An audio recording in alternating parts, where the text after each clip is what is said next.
رب العالمین والصلاة والسلام علی سید الانبیاء والمرسلین اما بعد فاعوذ باللہ من الشیطان الرجیم بسم اللہ الرحمن الرحیم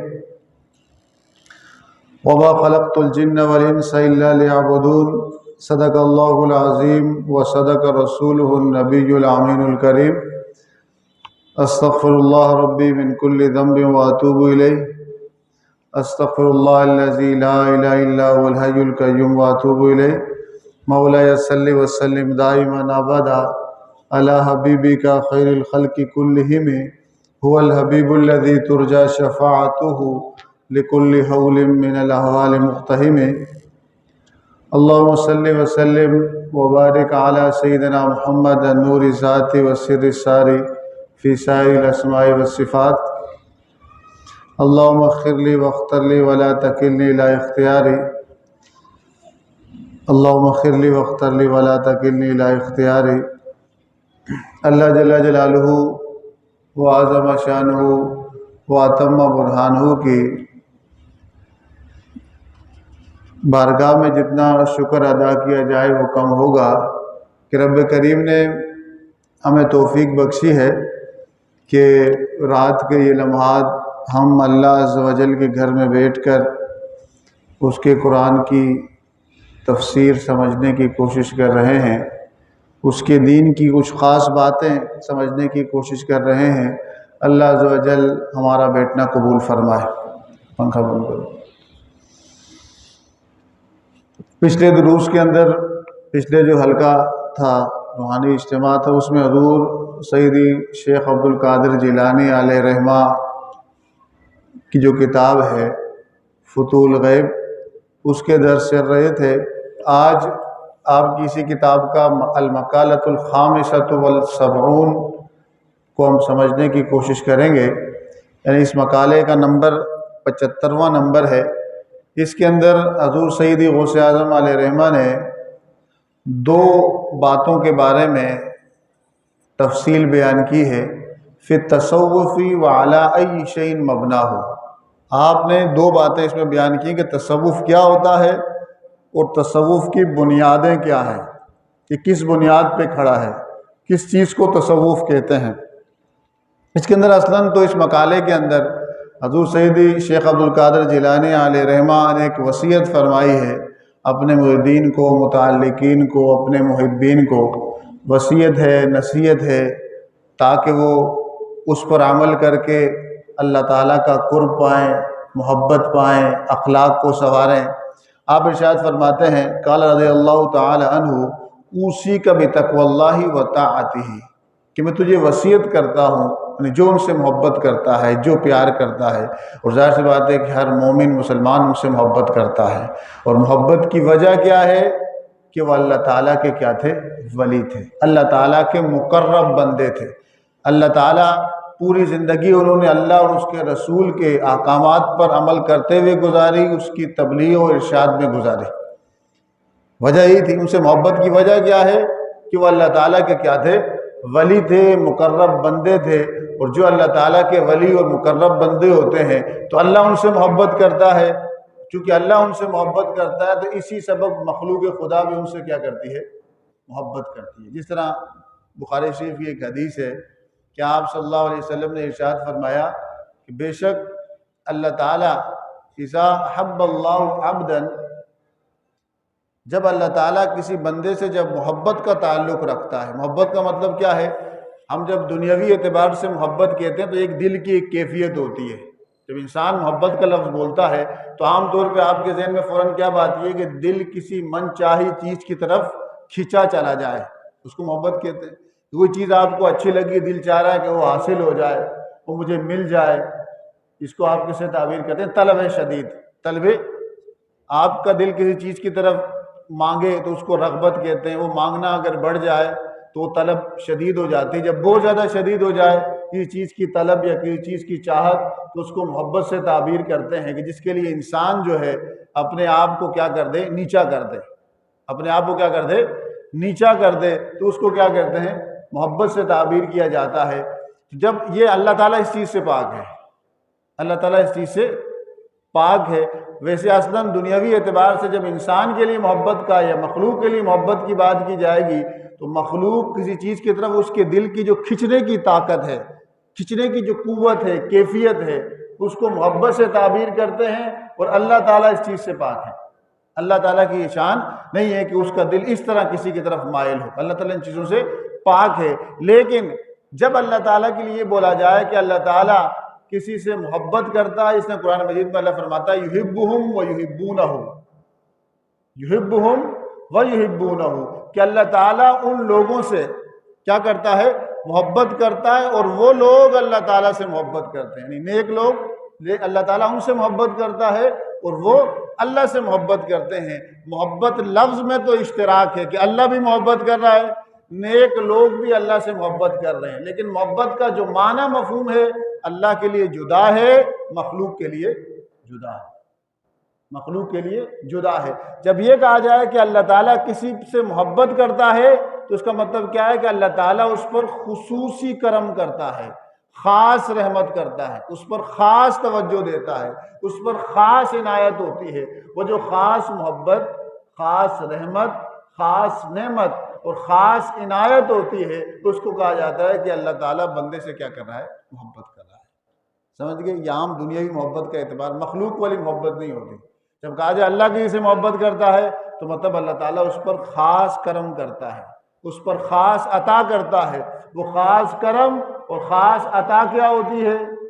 بخاری کی حدیث سے حضور نے فرمایا کہ وہ اللہ فرماتا ہے کہ مستجاب الدعوات ہو جاتا ہے، لئن سألنی لأوتینہ، وہ جب ہاتھ اٹھاتا ہے تو اللہ فرماتا ہے کہ میں اس کے جو مانگتا ہے تو اسے عطا کرتا ہوں، جو مجھ سے سوال کرتا ہے تو میں اس کو عطا کرتا ہوں۔ لئن استعاذنی لأعوذنہ، اور اگر وہ مجھ سے پناہ چاہتا ہے، حفاظت چاہتا ہے تو اللہ فرماتا ہے میں ضرور اس کو عطا کرتا ہوں۔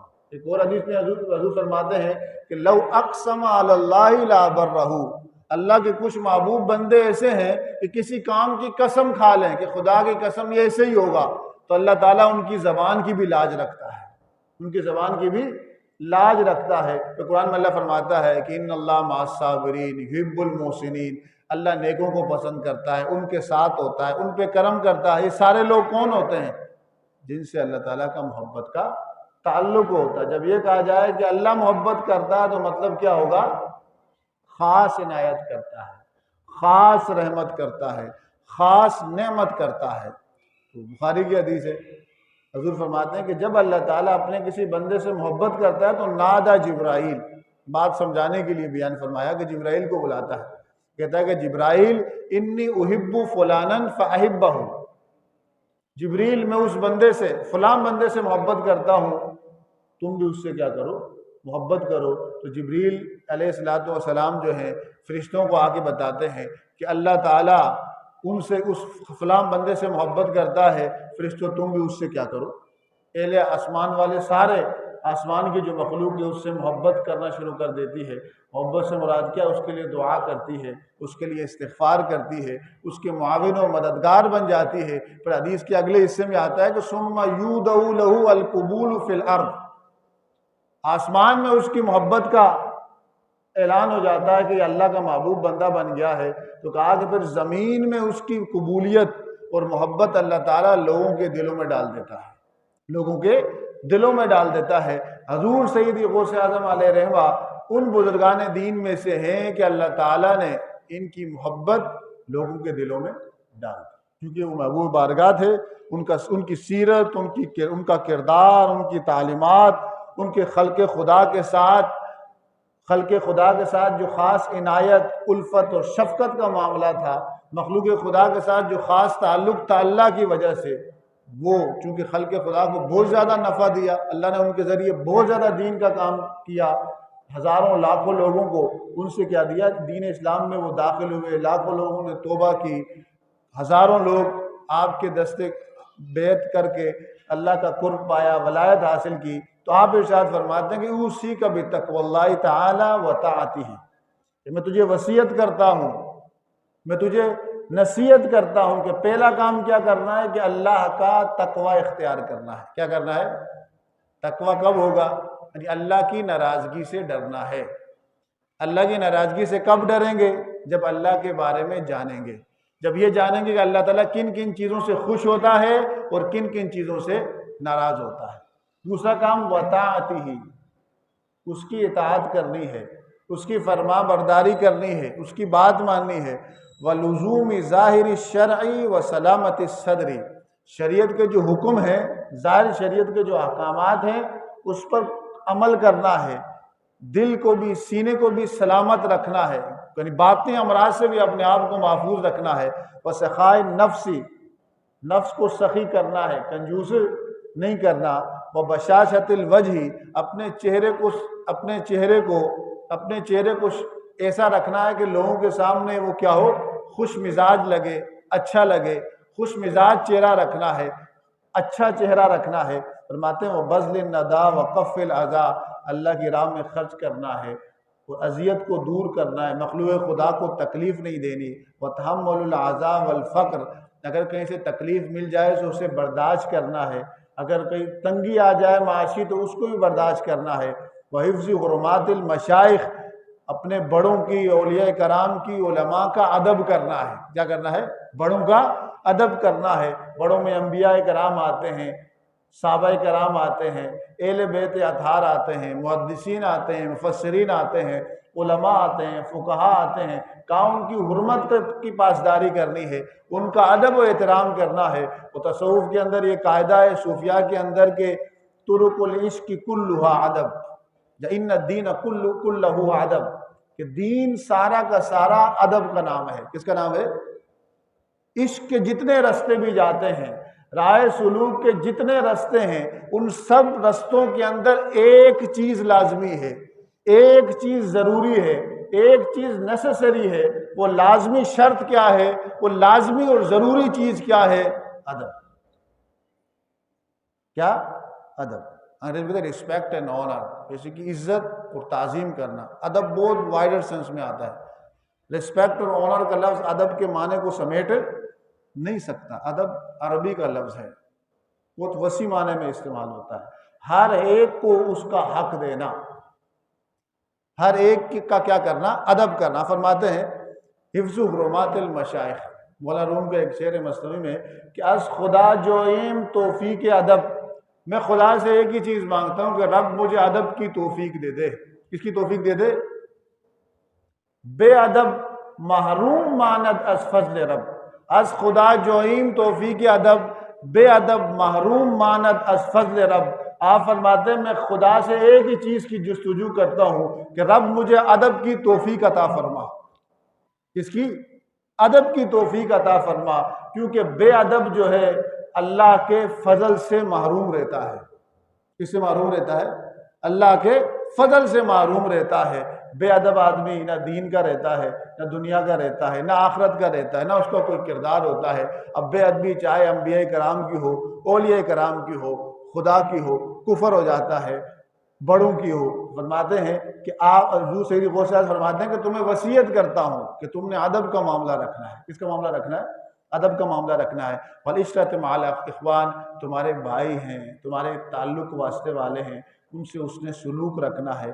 والنصیحۃ للاصاغر والاکابر، بڑے ہوں یا چھوٹے ہوں ان کے ساتھ خیر خواہی کا معاملہ کرنا ہے، اچھی ان کے لیے اچھی چیز چاہنی ہے۔ وہ اچھی چیز کیا ہوتی ہے؟ حضور فرمایا کہ لا یؤمن احدکم حتی یحب لاخیہ ما یحب لنفسہ، تم میں سے کوئی بندہ کامل ایمان تک، ایمان کی اصل روح کو نہیں پا سکتا جب تک وہ اپنے لیے وہی بات، دوسرے کے لیے وہی بات پسند نہ کرے جو اپنے لیے پسند کرتا ہے۔ جس طرح تم اپنے لیے چاہتے ہو کہ تمہارے ساتھ یہ کیا جائے، تم چاہتے ہو کوئی تمہارے ساتھ جھوٹ نہ بولے تو تم کسی کے ساتھ جھوٹ نہ بولو، تم چاہتے ہو کہ سب تمہارا ادب و احترام کریں تو تم دوسروں کا ادب و احترام کرو، تم چاہتے ہو کہ تمہاری غلطیوں کو معاف کیا جائے تم دوسروں کی غلطیوں کو معاف کرو، تم چاہتے ہو کہ کوئی تمہارے سامنے بدتمیزی نہ کرے تم دوسروں کے ساتھ بدتمیزی نہ کرو۔ تو حضور فرمایا کہ ایمان کا کامل درجہ یہ ہے کہ تم اپنے بھائی کے لیے وہی کچھ پسند کرو جو تم اپنے لیے پسند کرتے ہو۔ فرماتے ہیں وَتَرْكِ الْخُصُومَةِ، جھگڑے سے دور رہنا۔ کوئی اگر تم سے لڑ رہا ہے، بے وجہ جھگڑ رہا ہے، بے وجہ الجھ رہا ہے تو ہر ایک سے لڑنا نہیں ہے، ہر ایک سے جھگڑنا دیکھ بھی لو کہ اگر کسی کے سامنے آواز اونچی ہو رہی ہے، کسی کے سامنے لڑ جھگڑ رہے ہو، اللہ کے لیے لڑ رہے ہو یا اپنے نفس کی خوشی کے لیے لڑ رہے ہو، میرے سامنے اس نے اونچی آواز کی، مجھے بولا، تو کیا ہوا؟ آپ کیا ہوئے؟ اس کے بولنے سے پہلے کیا تھا، اس کے بولنے کے بعد کیا تھا؟ کچھ بھی نہیں تھا۔ بولنے سے پہلے بھی آپ وہی تھے، اس کے اونچا بولنے یا آپ کے خلاف بولنے سے آپ کی شخصیت میں کوئی کمی آ گئی؟ نہیں، میں اینٹ کا جواب پتھر سے دوں گا۔ اس نے اگر کنکر مارا ہے تو میں اینٹ ماروں گا، نہیں، معاف کر دو، بڑا پانا ہے، کیا کر دو؟ درگزر کر دو۔ رستے میں چلتا ہوا اگر کوئی کتا بھونکتا ہے تو تم کتے کو بولتے ہو کہ تم نے ایک بار بھونکا، میں تیرے سامنے 10 بار بھونکوں گا؟ نہیں، آپ بولتے، اگنور کرتے ہو، کتا ہے، کیا ہے؟ یا پیچھے چلتا جائے گا کہ تم نے میری قمیض پھاڑی تو میں تیری چمڑی پھاڑوں گا، تم نے مجھے بھونکا تو میں تمہیں بھونکوں گا، تم نے مجھے کاٹا تو میں تمہیں کاٹوں گا۔ کتے کے ساتھ آپ کا بیہیویئر اور رویہ کیا ہوتا ہے، ریئیکشن کیا ہوتا ہے؟ آپ اگنور کرتے ہیں، وہ لا علم ہے، اس کو پتہ ہی نہیں ہے، وہ ایسے ہی بھونک رہا ہے، وہ ایسے ہی تکلیف دے رہا ہے، ہر ایک پہ پیچھے بھونکتا ہے، ہر ایک کے پیچھے لگ جاتا ہے، ہر ایک کو تنگ کرتا ہے، اگنور کرتے ہیں کہ لا علم ہے۔ جھگڑا کرتے ہو؟ نہیں۔ جھگڑا کرتے ہو اس سے؟ نہیں۔ کتا سمجھ کے، بے سمجھ سمجھ کے، جانور سمجھ کے اس کو اگنور کر دیتے ہو۔ اگر کوئی بندہ ایسا رویہ بیہیو کرے کہ بے وجہ الجھ رہا ہو، بے وجہ آپ سے لڑ رہا ہو، بے وجہ بری باتیں کر رہا ہو، اون پٹانگ باتیں کر رہا ہو، غلط باتیں کر رہا ہو، اگنور کرتے ہیں۔ کہتے ہیں کہ حضور مرشد رومی مولانا جلال الدین رومی علیہ رحمہ ایک جگہ کھڑے تھے تو ایک شخص کھڑا ہوا، کہا کہ فلاں مسئلے پر آپ کی رائے یہ ہے، تو آپ نے فرمایا کہ ہاں ہے، تو کہا آپ ایسے ہیں ایسے ہیں ایسے ہیں، آپ کے ان کے بارے میں غلط باتیں کرنے لگ گیا۔ جب وہ بول بول کے خاموش ہوا تو آپ نے کہا کہ بس اور بھی کچھ کہنا ہے؟ کہا آپ ایسے ہیں، تو کہا میں تم سے بھی اتفاق کرتا ہوں، میں تم سے بھی کیا کرتا ہوں؟ وہ بندہ شرمندہ ہو گیا، اس کے ذہن میں یہ تھا کہ میں ان کے خلاف بول رہا ہوں، میں ان کو گالیاں دے رہا ہوں، بلا بلا کہہ رہا ہوں، رد عمل میں یہ غصے کا اظہار کریں گے۔ تو آپ نے فرمایا کہ نہیں، میں تمہاری باتوں سے بھی کیا کرتا ہوں؟ اتفاق کرتا ہوں۔ جب اس نے یہ سنا تو وہ شرمندہ ہو گیا۔ کیا ہو گیا؟ بعض لوگوں کو احساس ہو جاتا ہے کہ ہم نے کیا کر لی؟ غلطی کر لی۔ تو آپ فرماتے ہیں وَتَرْكِ الْخُصُومَةِ، جھگڑا کرنا کوئی اچھی بات نہیں ہوتی، چھوڑنا، معاف کر دینا، درگزر کرنا، وَحَمْلِ الْأَذَىٰ، کسی نے اگر تنگ کیا برداشت کر لو، والارفاق و ملازمت الایثار، ایثار کرو، قربانی دو، وہ مجانبت الادخار، اللہ کی راہ میں خرچ کرو، لالچ نہ کرو۔ کیا نہ کرو؟ اللہ کی راہ میں خرچ کرنے کا مطلب یہ ہے کہ اللہ تعالیٰ نے جہاں جہاں خرچ کرنے کا حکم دیا ہے، بچوں پہ خرچ کرنے کا حکم دیا، بیوی پہ خرچ کرنے کا حکم دیا، رشتہ داروں پہ خرچ کرنے کا حکم دیا، خرچ کرو، جمع کر کے نہ رکھو۔ جہاں خرچ کرنے کی جگہ ہے وہاں پر خرچ کرو، جہاں حکم ہے، جہاں تمہیں شریعت نے حکم دیا ہے، جن کی ذمہ داریاں تم پر ہیں۔ جس طرح شریعت تو یہ کہتی ہے نا کہ ایک شخص اگر اپنی گھر والی کو کھانا بھی کھلاتا ہے، لقمہ بھی کھلاتا ہے، تو اس کا بھی اس کو ثواب ملتا ہے۔ بچوں کو کے لیے روزی روٹی کماتا ہے، ان کو کھانا کھلاتا ہے، تو اس کو بھی اس کا ثواب ملتا ہے۔ کیوں؟ کہ شریعت نے اس پر ذمہ داری ڈالی ہے۔ کیا ڈالی ہے؟ ذمہ داری ڈالی ہے۔ فرماتے ہیں آگے وَتَرْكِ الصُّحْبَةِ مَن لَيْسَ مِن طَبْقَتِهِمْ، ان کی صحبت یا سنگت یا دوست میں مت رہنا، دوستی ان لوگوں سے مت لگانا جو تیرے طبقے کے نہیں ہیں، جو تیرے مزاج کے نہیں ہیں، جو اچھے لوگ نہیں ہیں۔ کیوں؟ بڑا مشہور مقولہ ہے کہ خربوزہ خربوزے کو دیکھ کر رنگ پکڑتا ہے۔ اگر کوئی شخص ایسے شخص کے ساتھ سنگت لگاتا ہے، دوستی لگاتا ہے کہ جو گالیاں دیتا ہے، یا اگر نہ دیتا ہو تو آہستہ آہستہ یہ بھی سیکھ جائے گا۔ اگر ایک ایسے شخص سے اس کی دوستی لگ گئی جو غیبتیں کرتا ہے تو یہ بھی آہستہ آہستہ سننے لگ جائے گا، پھر بولنے لگ جائے گا۔ پھر حضور نے فرمایا کہ الرجل علی دین خلیلہ فلینظر احدکم من یخالل، سنن ابی داؤد کی غالبانی حدیث ہے کہ انسان اپنے دوست کے مزاج پر ہوتا ہے۔ کس پر ہوتا ہے؟ انسان اپنے سنگی کے مزاج پر ہوتا ہے، دوست کے مزاج پر ہوتا ہے۔ اسی لیے فرمایا گیا کہ فَلْيَنْظُرْ أَحَدُكُمْ مَنْ يُخَالِلْ، کسی کو اگر اپنا خلیل بنانا ہو، دوست بنانا ہو تو اچھی طرح تحقیق کر لیا کرو، غور کر لیا کرو۔ ہر ہاتھ ملانے والا، ہر ساتھ بیٹھنے والا، ہر مسکرا کے ملنے والا دوست نہیں ہوتا۔ کہتے ہیں دوست کا مطلب دو دست، دو ہاتھ جب مل جائیں تو پکے مل جاتے ہیں، کہتے ہیں دوست ہو گیا۔ کیا ہو گیا؟ دوست۔ تو ہر ہاتھ ملانے والا، ہر مسکرا کر ملنے والا، ہر کسی مجلس میں کوئی بندہ 2 منٹ آپ کو مل گیا تو آپ کا دوست نہیں بن گیا، واقف کار ہے۔ کیا ہے؟ ایک بزرگ تھے، ان سے کسی نے پوچھا، حضرت داد اللہ مہاجر مکی علیہ رحمہ، کہ حضرت میں کسی کو اپنا خلیل بنانا چاہتا ہوں، خلیل کا مطلب گہرا دوست، کیسے بناؤں؟ تو آپ نے فرمایا کہ تو دوست نہ بنا، دوستی کے بڑے تقاضے ہیں، اس کی بڑی ذمہ داریاں ہیں۔ تو اللہ تعالیٰ کے ساتھ دوستی کا تعلق رکھ، جو اب ارد گرد کے جو لوگ ہیں ان سے ایک تعلق واسطہ، واقف کاری کا ایک تعلق رکھ۔ دوستی نبھا نہیں سکتا، دوستی نبھا نہیں سکتا، کیونکہ دوستی میں مفادات نہیں ہوتے۔ جو حقیقی دوستی ہوتی ہے اس میں فائدہ نہیں ہوتا، مفادات نہیں ہوتے کہ بھائی اس سے میرا اتنا فائدہ ہے تو تعلق، اس سے میرا اتنا فائدہ ہے تو تعلق۔ تو حقیقتاً دیکھا جائے تو حقیقی دوستی تو بڑی مشکل ہے، جس میں قربانی دینی پڑتی ہے، جس میں کیا دینی پڑتی ہے؟ قربانی دینی پڑتی ہے، وقت کی قربانی دینی پڑتی ہے، مال کی دینی پڑتی ہے، جان کی دینی پڑتی ہے۔ تو آپ نے فرمایا کہ ترک الصحبہ، ان کی صحبت میں مت بیٹھ، ان سے تعلق مت رکھ جو اس طبقے کے نہیں ہیں۔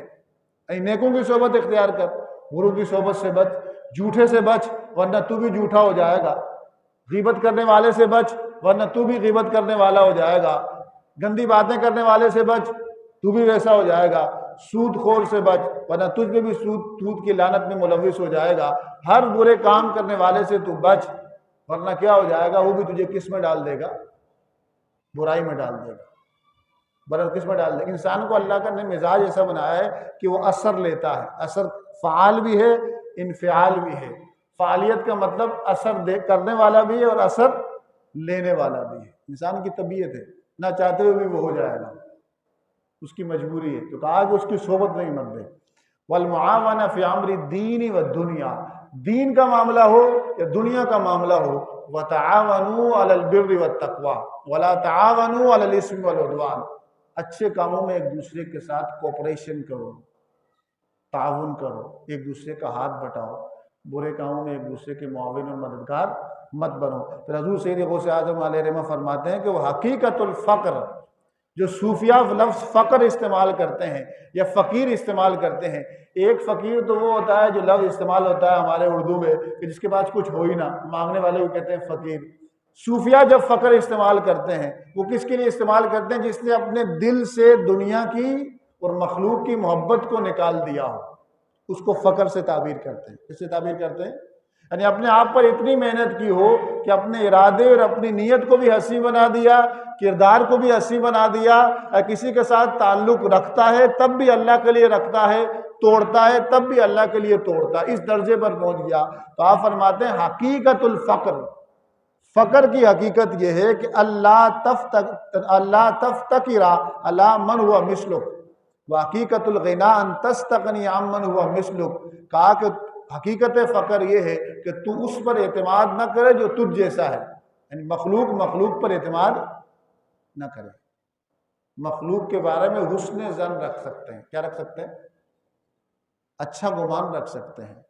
اعتماد اور توکل کا تعلق کس کے ساتھ ہوتا ہے؟ اللہ کے ساتھ ہوتا ہے۔ توکل کس پہ ہوگا؟ اعتماد اور بھروسہ کس پہ ہوگا؟ کس پہ ہوگا؟ فَإِذَا عَزَمْتَ فَتَوَكَّلْ عَلَى اللَّهِ، وہ اللہ پر ہوتا ہے۔ فرمایا غنی حقیقتاً وہ ہوتا ہے، امیر حقیقتاً وہ ہوتا ہے جو اپنے مثل لوگوں سے کیا ہو جائے؟ مستغنی ہو جائے، اس کا دل مخلوق سے بے نیاز ہو جائے۔ کیا ہو جائے؟ کیا ہو جائے؟ بے نیاز ہو جائے۔ فرماتے ہیں کہ التصوف لیس اخذا القیل والقال، حضور سید غوث اعظم علیہ رحمہ فرماتے ہیں کہ تصوف باتیں کرنے کا نام نہیں ہے، لمبی لمبی باتیں کرنا، لمبی لمبی چھوڑنے کا نام نہیں ہے، کوئی مسائل بیان کرنے کا نام نہیں ہے تصوف، ولیکن اخذ عن الجوع وقطع المعلوفات والمستحسنات۔ آپ فرماتے ہیں کہ تصوف گفتگو کا نام نہیں ہے، باتوں کا نام نہیں ہے، قصے سنانے کا نام نہیں ہے، یہ تصوف نہیں ہے کہ کرامتیں سنائی جائیں۔ کرامتیں تو ایک اس کا حصہ ہو سکتی ہیں، تصوف نہیں ہے۔ یعنی تصوف گفتگو نہیں ہے، تصوف تو عمل کا نام ہے، تصوف تو کردار کا نام ہے، تصوف تو اللہ کے ساتھ تعلق کا نام ہے، تصوف کے اللہ کی راہ میں قربانی دینے کا نام ہے، تصوف تو ہر وقت رب کے ساتھ اپنے آپ کو جوڑنے کا نام ہے۔ کہتے ہیں کہ دستکار ول دل یار ول، فارسی میں کہتے ہیں کہ دست بکار دل بیار، ہاتھ کام میں مصروف ہو دل یار میں مصروف ہو۔ انسان اپنی روزانہ زندگی کو، تصوف کا مطلب یہ نہیں ہے کہ جنگل میں چلے جاؤ سب سے قطع تعلق کر لو، یہ نہیں ہے۔ جسم اس دنیا میں ہی مصروف رہے گا، دل نہیں ہونا چاہیے، دل نہیں ہونا چاہیے، دل اور فکر اللہ کی ذات کے ساتھ، اللہ کی محبت کے ساتھ کیا رہے، اٹیچ رہے۔ مولانا روح فرماتے ہیں کہ روح رب بذات حق اویختہ، صوف اولیاء کرام نے اپنی روح کو اللہ کی ذات کے انوار کے ساتھ جوڑ لیا ہے، درد دل اندر دعا امیختہ۔ اس کا نتیجہ کیا نکلا؟ ان کے وجود، ان کی زبان، ان کی ہر قول و فعل سے رب کے انوارات کا نزول ہوتا ہے۔ فرماتے ہیں گفتائے اللہ بود، اگرچہ کہ ذوالقوہ میں عبداللہ بود، ان کی گفتگو اللہ کی گفتگو ہوتی ہے اس انداز سے کہ وہ اللہ تعالیٰ ان کی زبان کا محافظ ہو جاتا ہے، ان کے کردار کا محافظ ہو جاتا ہے۔ کیوں؟ انہوں نے اپنا سب کچھ اللہ کے لیے کیا کر دیا ہوتا ہے۔ تصوف یہ نہیں کہ خاص حلیہ ہو، خاص گیٹ اپ ہو، یہ دل اور دماغ کا اللہ تعالیٰ کے ساتھ تعلق ہے اور اس کا عملی اظہار ہوتا ہے۔ کیا ہوتا ہے؟ ایک بندہ بولے نہ نماز پڑھے، نہ شریعت کو جانے، نہ کردار ہو، بولے میں صوفی بن گیا ہوں، میں ولایت تک پہنچ گیا ہوں۔ نہیں، ولایت مخفی چیز تو ہے، اظہار عمل کے ذریعے ہوگا، اظہار کردار کے ذریعے ہوگا۔ سیدنا مولا علی رضی اللہ تعالیٰ عنہ ارشاد فرماتے تھے کہ المرء مخفی تحت لسانہ، انسان تو چھپا ہوا ہوتا ہے اپنی زبان کے نیچے، جب زبان کھولتا ہے اس کی حقیقت کیا ہو جاتی ہے؟ کھل جاتی ہے۔ آپ ارشاد فرماتے ہیں کہ تصوف کیا ہے؟ بھوکا رہنا، روزہ رکھنا اور ان چیزوں کو چھوڑنا جس کی طرف دل مائل ہوتا ہے اور شریعت منع کرتی ہے، یا مباح چیزوں کو بھی اللہ کے لیے چھوڑ دینا۔ فرمایا کہ لا تبدأ الفقیر بالعلم وابدأ بالرفق فإن العلم یوحش والرفق یؤانس۔ پھر فرمایا جا رہا ہے کہ تیرے پاس اگر کوئی علم لینے آئے، روحانیت سیکھنے آئے، تو اس کو فوراً علم نہیں دینا، بلکہ ابتدا میں نرمی کرنا، اپنے ساتھ انسیت رکھنا، تعلق مضبوط کروانا، پھر علم دینا۔ کوئی آپ کو اپنا مسئلہ بتانا ہے تو آپ شروع ہو جائیں کہ اللہ یہ ہے، اللہ یہ ہے۔ اللہ جو ہے وہ ہے، پہلے اس کی بات سنو۔ رسول اللہ صلی اللہ علیہ وسلم کا مزاج کیا تھا؟ لوگ آتے، اپنا مسئلہ بتاتے، اپنی پریشانی بتاتے، حضور سنتے، حل کرتے، اس کے بعد رب سے جوڑ دیتے۔ سننا یہ بھی سنت ہے۔ ہمارا کام کیا ہوگا؟ ہم سنانے پر زور دیتے کہ میری سنو، دوسروں کی نہیں سنیں، آپ چپ رہیں ہم سنائیں گے، آپ چپ رہیں، نہیں، سننا۔ مین مسئلہ کیا ہے آج کل لوگوں کا؟ کوئی کسی کی سننے کے لیے تیاری نہیں ہے، اسی لیے وہ سائیکیٹرسٹ جو ہیں، انہوں نے سائیکیٹرسٹ ماہر نفسیات ہیں، کاؤنسلنگ کے لیے انہوں نے کیا کھولی؟ آفس کھولی ہے۔ کیا 2000 فیس دو، 15000 فیس دو، ہم تمہاری سنیں گے؟ فیس لے کے سنتے ہیں، کاؤنسلنگ کر رہے ہیں، کیریئر کاؤنسلنگ ہوگی، بیہیویئر کاؤنسلنگ ہوگی، کریکٹر کاؤنسلنگ ہوگی۔ کاؤنسلنگ کا مطلب مشورہ دینا۔ صوفیہ کرام کہتے تھے کہ نہیں، وہ سنتے تھے، سناؤ، بندے آتے اپنی باتیں سناتے سناتے سناتے، غم ہلکا ہوتا، پھر اس کو مشورہ دیتے جو اس کے مناسب ہوتا، پھر اس کو اللہ تعالیٰ کے ساتھ جوڑنے کی کوشش کرتے۔ یہ اسلوب ہوتا ہے، یہی اسلوب ہوتا ہے۔ سیدنا عبداللہ بن مسعود سے کسی نے کہا آپ روز ہمیں درس دیا کریں، آپ نے کہا کہ نہیں، تم اکتا جاؤ گے، ہفتے میں ایک دن مقرر ہے تمہیں درس دیا جائے گا، اس کے علاوہ کہا تم اکتا جاؤ گے، تم اکتا جاؤ گے۔ صحابہ کرام نے اپنے کردار اور عمل سے اسلام پھیلایا، کردار کے اندر ہی تبلیغ آ جاتی۔ مثال کے طور پہ آپ نے کوئی اچھی بات سیکھی، آج آپ یہاں سے درس میں 10-15 باتیں سیکھ کے جائیں گے، گھر گئے بچوں کے ساتھ شیئر کیا، دوستوں کے ساتھ ملے ان کے ساتھ شیئر کیا، یہ جو تبلیغ ہے، یہ جو دین کا پیغام پہنچانا ہے، تو مختلف طریقے کار ہوتے ہیں۔ حضور سید علیہ غوث اعظم فرماتے ہیں کہ تمہارے پاس کوئی رائے سلوک سیکھنے کے لیے آئے تو ابتدا میں علم نہیں بتانا، نرمی کرنا، انسیت پیدا کرنا، اس کی بات سننا، کیونکہ ابتدا میں اگر تم نے علم کا بوجھ ڈالا تو وہ برداشت نہیں کر سکے گا، وہ سمجھے گا کہ بہت مشکل چیز ہے، یہ تو سمجھ ہی نہیں آ سکتی، وحشت کھائے گا، بھاگ جائے گا۔ لیکن اگر تم نے نرمی کی تو تم سے اس کا تعلق بن جائے گا، معانست بڑھ جائے گی۔ جب تعلق بن جائے گا تو اب تم جتنی سخت بات بولو جتنی علمی بات بولو وہ سمجھ جائے گا. کیا جائے گا؟ سمجھ جائے گا. تو کسی کی بھی آپ اصلاح کرنا چاہتے ہیں، خیر خواہی چاہتے ہیں، تو پہلے اس کے ساتھ اپنا ایک محبت کا تعلق برقرار رکھیں، تب جا کے وہ آپ کی بات سنے گا. ورنہ انسان ہے، جس طرح آپ کسی کی نہیں سنتے ہو تو وہ کسی کی کیسے سنے گا؟ جس طرح آپ کا مزاج سیم دوسرا اس طرح ہی سوچتا ہے. پھر آپ فرماتے ہیں کہ التصوف مبنی علی ثمان خصال. بات ختم کرتا ہوں. تو آپ نے فرمایا کہ تصوف 8 خصلتوں پر، 8 صفات پر، 8 چیزوں پر مبنی ہے. کتنی چیزوں پر؟ کتنی چیزوں پر؟ 8 چیزوں پر مبنی ہے. السخاء لسیدنا ابراہیم علیہ السلام کا پہلی چیز سخاوت ہے، دریا دلی ہے، لیکن وہ سخاوت کس کی طرح ہو؟ سیدنا ابراہیم علیہ السلام کی طرح ہو. دوسری آپ فرماتے ہیں کہ الرضا، رضا راضی رہنا، اللہ کی تقدیر پر راضی رہنا. کہا یہ رضامندی کس کی طرح ہو؟ اسحاق علیہ السلام کا کی طرح ہو. ایک نمونہ انبیاء کو پیش کر رہے ہیں، سیدنا اسحاق علیہ السلام کی طرح ہو. ان سب کے نیچے ایک واقعات ہیں قرآن میں جو بیان ہوئے ہیں. وہ صبر، تصوف کے اندر تیسری بڑی چیز صبر ہے، برداشت کرنا ہے. لیکن اس صبر کا اعلیٰ نمونہ کون گزرے ہیں؟ ایوب علیہ السلام، والاشارہ زکریا علیہ السلام. خاموش رہنا اور ذکر میں مشغول رہنا. کہا یہ زکریا علیہ السلام کی طرح ہونا چاہیے. پانچویں بات بتایا الغربۃ لیحییٰ علیہ السلام. کہا کہ پانچویں چیز جو ہے وہ اجنبی رہنا ہے، لا تعلق رہنا ہے، دل کو مخلوق سے دور کر کے رکھنا ہے. کہا یہ کس کی طرح ہونی چاہیے؟